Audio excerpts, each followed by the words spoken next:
If you've ever touched a gun without knowing these 4 rules, you're a danger.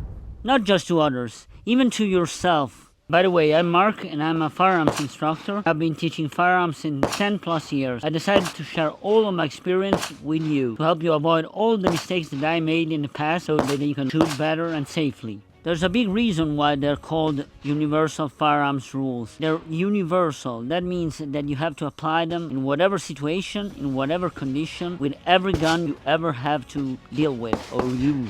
So let's break them down. The first one is treat every firearm as if it's loaded. I prefer to say every gun is loaded without if, so that there is no misconception about if it's loaded or not. The gun is loaded always. Even if it's not, it's loaded. And if you start thinking in this way, you will never have problems. That means, in theory, that if I verify there's no magazine inside, and I check that the chamber is empty, from the second that I lose the contact with my pistol, and I come back to it, I must again treat it like it's loaded.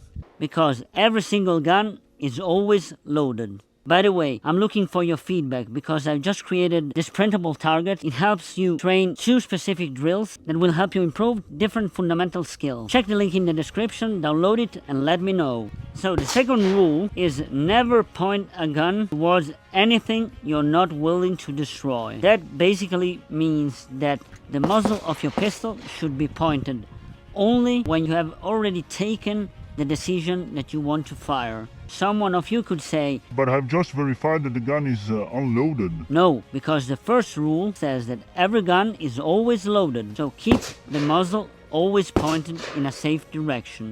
The third rule is probably the biggest one. It's more important than all the others, and it's keep your finger off the trigger unless you want to shoot. In whatever condition, if you're drawing or striking your pistol, if you're pointing your gun in a safe direction, if you're making a reload, changing a mag, whatever you're doing, you have to do it always with your index finger off the trigger, as high as possible. This is not a safe condition. This is a safe condition. You never know the situation in which you can find yourself. Remember this rule. This can really make the difference, especially if you're tired or under stress. By fixing this rule in your mind, you will never have problems. And the last one, the fourth one, know your target and what's beyond it. That's important surely here at the range, but it's even more important in a situation like home defense. Behind your target there could be a wall, and you know that this bullet can easily pass through a wall. So you have to know what's behind your target, because you're responsible for every single one round that is coming out from your gun. But that's not enough to be completely safe. You also have to check out this other video right here that will explain you how to safe and clear every handgun.